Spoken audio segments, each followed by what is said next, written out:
Bapa di sorga, di dalam nama Tuhan kami Yesus Kristus, hari Tuhan Yesus, kami rindu Tuhan Yesus untuk mendengarkan firman Tuhan. Malam ini Bapa di sorga, kami rindu Tuhan Yesus terjadi mujizat atas hidup kami. Itu sebabnya Bapa di sorga melalui program Radio Arsenal kami ini Tuhan berbicara, Engkau singkapkan isi hatimu Tuhan. Nyatakan kuasamu malam ini bagi kami semuanya. Terima kasih Bapa di sorga, hati kami siap mendengarkan firman Tuhan. Pakai radio ini Tuhan untuk menjadi saluran berkat bagi banyak orang. Dan setiap mendengar Tuhan mereka diberkati. Dalam nama Tuhan kami Yesus Kristus kami berdoa dan mengucap syukur. Haleluya. Amin. Shalom. Bapak Ibu Saudara kasih Yesus, harapan kami semuanya dimanapun saudara berada, harapan kami saudara baik-baik, saudara sehat, saudara kuat. Saya yakin dan percaya dengan keadaan yang seperti ini Bapak Ibu Saudara kasih Yesus, mari kita miliki iman yang kuat dan imun yang kuat. Jangan panik, mari kita tetap andalkan Tuhan. Jadi saudara, malam hari ini kita mau belajar kepada kebenaran firman Tuhan dari kitab Injil Matius. Matius pasal yang ke-7 ayat yang ke-7 sampai ayat yang ke-11. Ini tentang doa. Kami bacakan firman Tuhan ini. Matius pasal yang ke-7 ayat 7 sampai 11, demikian bunyi firman Tuhan. Judul berikutnya hal pengabulan doa. Mintalah maka akan diberikan kepadamu. Carilah maka kamu akan mendapat. Ketoklah maka pintu akan dibukakan bagimu.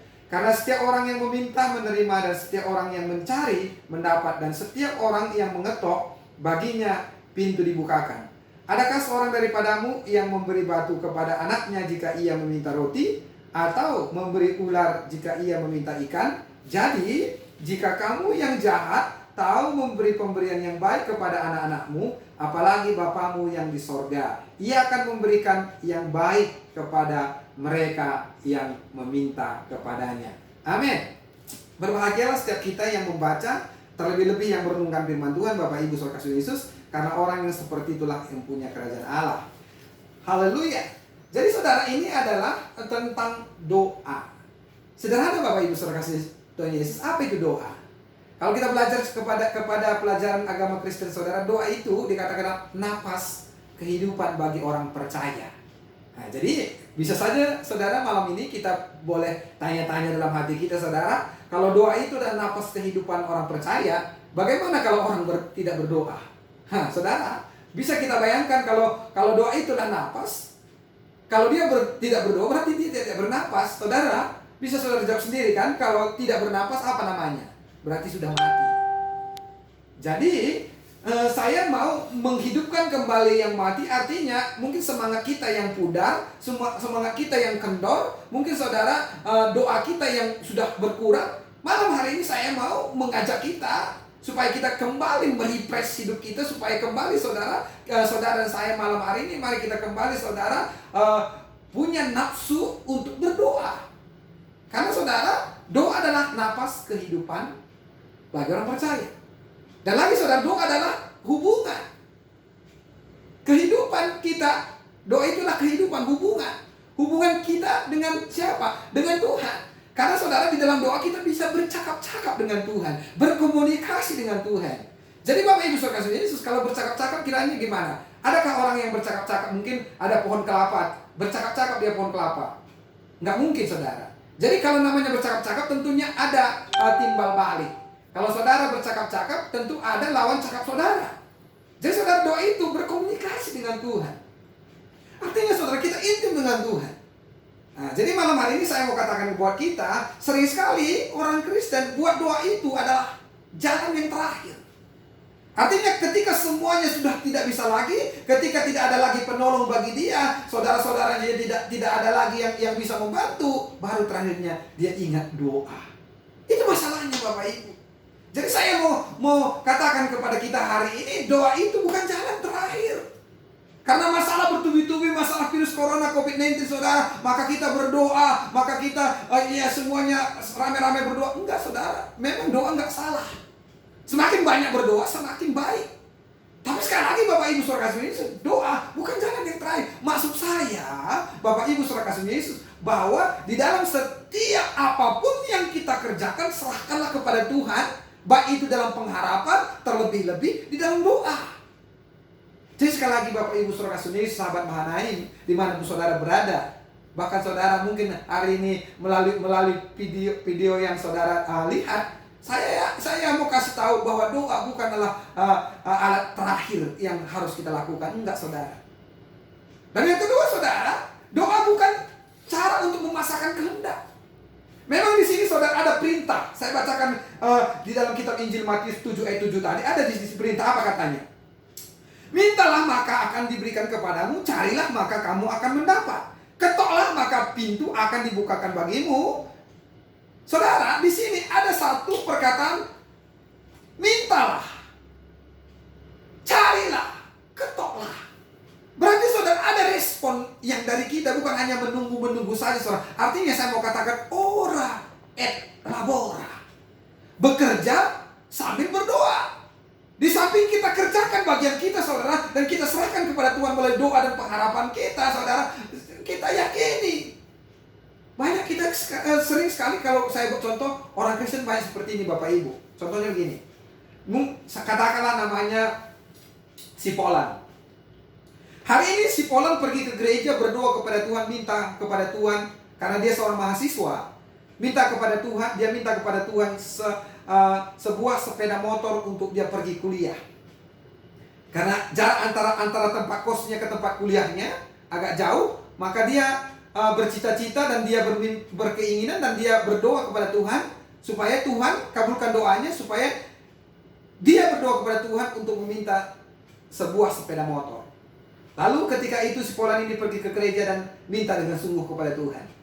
Mungkin doanya seperti, Tuhan Bapa di sorga, Engkau tahu apa yang terjadi dalam kehidupan hatiku, dalam kehidupanku. Engkau tahu Tuhan, aku membutuhkan sepeda motor. Itu sebabnya Bapa, aku berdoa, berikan aku sepeda motor. Tahu saudara, Alkitab katakan apa yang kau ikat di bumi akan terikat di sorga. Jadi saudara, ketika anak muda ini, si Polan ini berbicara dan dia minta kepada Bapa, minta Tuhan aku butuh sepeda motor. Tahu saudara, ketika itu juga surga bergerak. Yesus Kristus yang ada di sorga, Bapa kita yang ada di sorga, saudara, segera mungkin memerintahkan malaikat-malaikat, dengar apa yang diminta anakku itu, apa yang diminta hambaku itu, beri. Karena firman berkata tadi, mintalah maka akan diberikan kepadamu. Jadi saudara, ketika anak muda ini meminta kepada Bapa yang di sorga, maka surga segera saudara, dia selalu segera bergerak. Dan Allah, mungkin Yesus memerintah malaikat untuk memberikan berkat berupa sepeda motor kepada anak ini. Tapi saudara, mungkin istilah karo bagi ngetop la Cina, J ketop jam ser. Mungkin saudara, ketika proses itu, ketika Tuhan Allah kita mengatakan kepada malaikat bawa turun berkat yang berbentuk sepeda motor, mungkin perjalanan ke sorga itu, sorga ke bumi, ataupun saudara, mungkin peristiwa doa itu untuk dijawab, mungkin ada masa-masanya. Masanya apa? Karena saudara, ada doa yang langsung dijawab, itu dikatakan mujizat. Ada doa tunggu dulu. Ada doa saudara sama sekali tidak dijawab. Ini nanti akan saya jelaskan. Jadi saudara, ketika malaikat turun ke bumi, saudara, mungkin seperti itulah saya buat ceritanya. Ini cerita saya buat ini. Malaikat bawa berkat itu turun ke bumi, dan pada saat itu saudara, dia tunggu. Kalau anak muda ini minggu depan datang ke gereja dan beribadah dan berdoa minta sepeda, akan aku kasih. Saudara, malaikat tunggu dengan berkat sepeda motor di tangan untuk memberikan kepada anak muda ini tadi. Dari awal sampai akhir saudara tahu apa yang terjadi. Anak muda tadi nggak nongol, nggak sampai di gereja. Jadi apa yang terjadi? Malaikat nggak akan sembarangan memberi. Tuhan tidak sembarangan memberi, dia lihat hati dan pikiran kita. Waktu itu malaikat kembali ke surga dan dia lapor kepada Tuhan, Pak. Tuhan, Bapak, anak muda tidak ada di gereja. Apa kata Tuhan? Simpan dulu, nanti kalau dimintanya langsung kasih. Saudara, singkat cerita, minggu ketiga atau minggu keempat anak muda ini datang ke gereja dan berdoa. Dalam hatinya, Tuhan, mungkin sepeda motor terlalu besar untuk ku miliki. Kalau begitu Tuhan, aku mau Tuhan, nggak usah dulu sepeda motor, sepeda angin aja Tuhan. Sepeda angin aja oke lah Tuhan, aku mau. Saudara, apa yang terjadi waktu dia berdoa? Surga terus terbuka. Tuhan di surga terus memerintahkan malaikat, lihat anakku itu, malaikat beri dia sepeda. Langsung meluncur saudara, berkat itu meluncur ternyata saudara. Tapi tepat pada waktunya, tepat pada waktu yang bersamaan, mungkin malaikat lihat nanti di komsel atau di PA atau di waktu ibadah ini aku akan berikan. Pas pulang, anak muda ini ada pula alasan gak datang beribadah. Jadi tetap saudara, kadang-kadang berkat itu sudah ada di bibir, tapi kalau tidak kita jilat. Misalkan saudara, ada madu itu taruh di bibir kita ini saudara. Kalau kita tidak keluarkan lidah kita atau menjilat madu itu, kita tidak akan rasakan sampai kapanpun rasa madu itu. Artinya berkat itu pun harus kita sambar, harus kita tangkap. Jadi Bapak Ibu saudara kasih Yesus, sekali lagi doa bukan alat untuk memaksakan kehendak. Jadi saya tadi bagi ada 3 doa. Doa yang pertama adalah doa langsung dijawab. Itu namanya mujizat. Ketika kita berdoa, Tuhan aku rindu disembuhkan, Tuhan aku butuh ini. Ketika itu Tuhan berikan, itu namanya mujizat. Dan yang kedua ada doa tunggu dulu. Bagaimana dikatakan doa tunggu dulu? Tuhan lihat keadaan kesiapan hati kita. Contoh saudara, misalkan saudara punya anak di rumah. Ketika itu anak saudara masih kecil, dia merengek-rengek, papa, mama, aku minta sepeda motor. Kira-kira walaupun ada di saudara banyak uang saudara, banyak sepeda motor saudara, tapi anak saudara masih kecil, apakah saudara memberikan kepada anak saudara sepeda motor? Tentu tidak.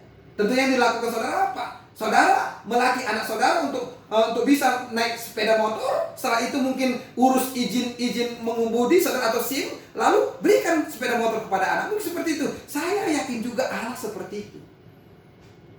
Walaupun pikiran kita tidak sama dengan pikiran Allah. Tetapi saya yakin dan percaya ketika kita berdoa, Tuhan lihat kesiapan hati kita. Jangan-jangan ketika Tuhan memberikan, kita tidak siap.